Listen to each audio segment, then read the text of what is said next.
Yeah, can I get two cheeseburgers, side of fries, and throw in the Holy Wait, Spirit? you're the only prick who would come here and order fast food. Hello, Jack Huston. Zach, what a pleasure, man. Nice to see you. It's nice to see you, especially after watching your movie. I mean, sometimes I watch movies and I'm like, oh, it's nice to see you. Your movie was okay, but your movie was fantastic. I was, Man, thank you. really moved. I just got to talk to Michael and Nicolette, and it's just, I'm a New Yorker. Wonderful, wonderful. I was just saying, I actually live in Far Rockaway, literally 1 minute from where you shot.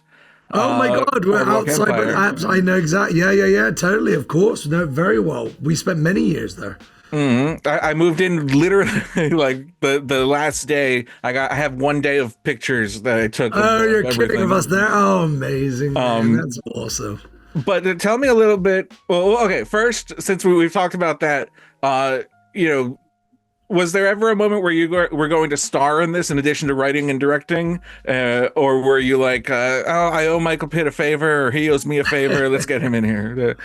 Tell me that story. Never a moment that it wasn't Michael. It's so funny that because obviously me and Michael became close shooting Boardwalk together. We really formed a brotherhood. He was a dear friend post the show.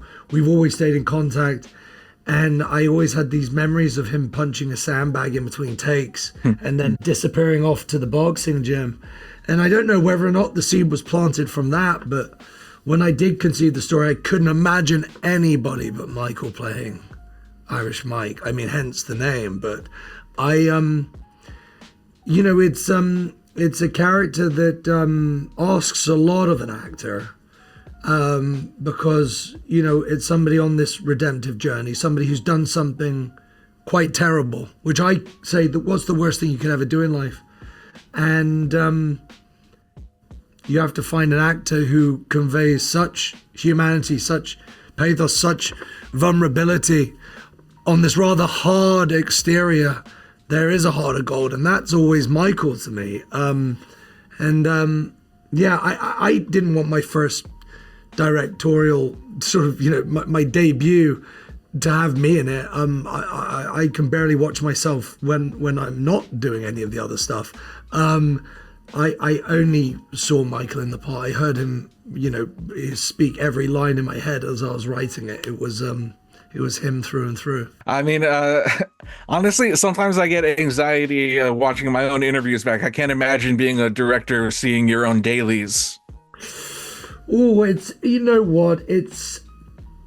there's something about fighting for what you love and what you believe in. I think there's maybe not enough of that right now in the business. There's not also enough people who are willing to stand by their choices. Mavericks, people are willing to take risks. This film was a big risk. It was virtually impossible to get made, but we managed to prevail. But I do think one's gut is sort of all you got, specifically when you're trying to make something that matters or something that makes you feel or something that will move people. I think you've got to go with your instincts.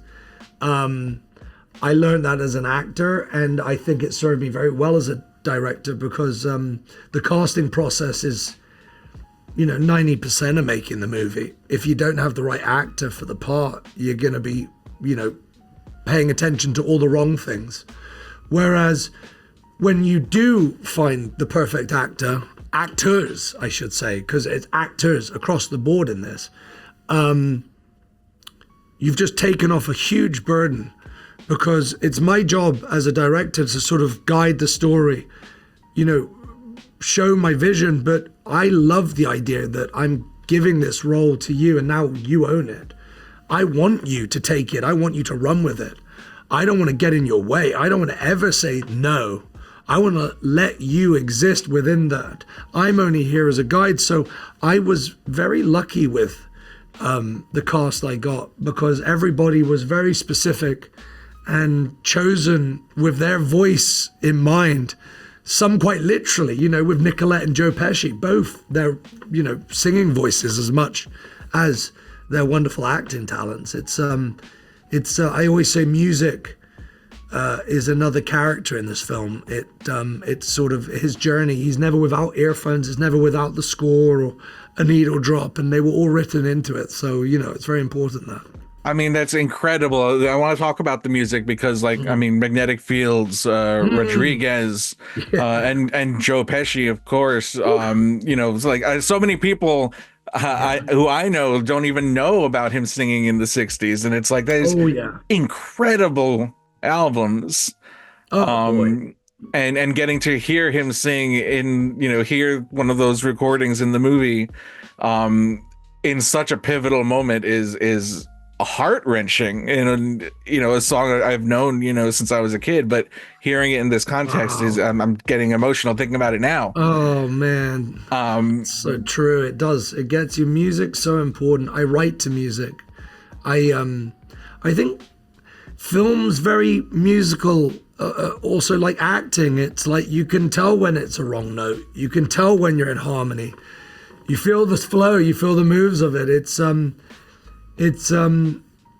I really did write 2 specific pieces of music that show up in the movie because they sort of are so evocative, and they do bring out the flow of the dialogue, of what one's feeling, the sensations. And this whole film is about feeling. And is there anything more universal that you can share with strangers than music? It's like going to the theater and that shared experience of going and seeing a movie and knowing that the person to your left and your right who you've never met before but are feeling the same human emotions.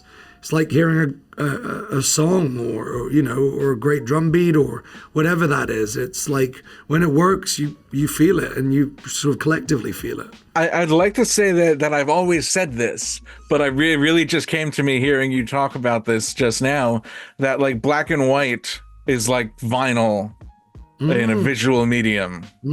Totally, man. And it's shot so beautifully. Like, I mean, I'm a New York City guy, and like, one of my favorite TV shows is The Naked City. So for me, like seeing New York in black and white is like it's natural.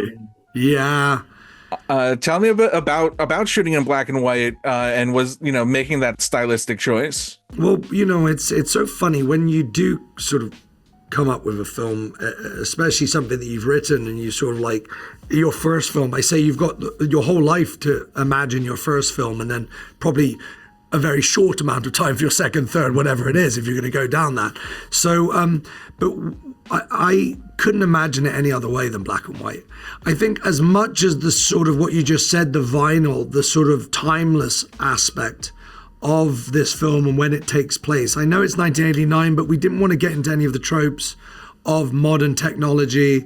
We wanted it to be a very human story, a very adult story about something relatable, where it's about going and paying a visit to all these very important figures in one's life. And I didn't want anything to get in the way of that. And it's funny, the grain, the depth, the sort of grit, the black and white sort of ensues. What you get from it is in my eyes that sort of homage to all those films that I fell in love with and made me fall in love with cinema. And I think you got to make what you love. Otherwise, you've got to love it first.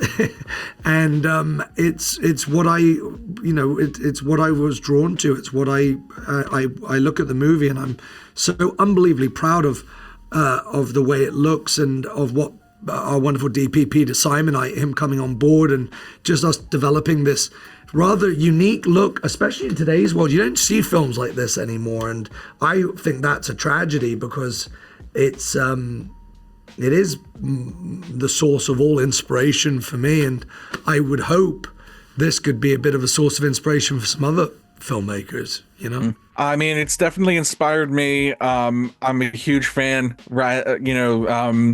I love, there's so much that I would love to pick your brain about, but we're out of time. There's so much like the man, I love hearing from you, buddy. That's so kind of you. Of the father figures and the performances from Joe and from Ron, and that abrasiveness that he displays, but warmth. It's incredible, incredible stuff that you that they gave, but that you wrote and wrung out of those performers. I'm very lucky that I got all of those actors, and they give. You try to write for the actor and for the person, and then they go with it. They take it. They run with it, and that's that collaborative aspect of filmmaking is ever as exciting and surprising and beautiful. It's made me fall in love with film all over again. Getting to work with those guys. Thank you so much for your time. I'll see you again in 18 months for the next one. Thank you, Zach. Yes. I will be there. Done. On set. Done. This is it. This is everything.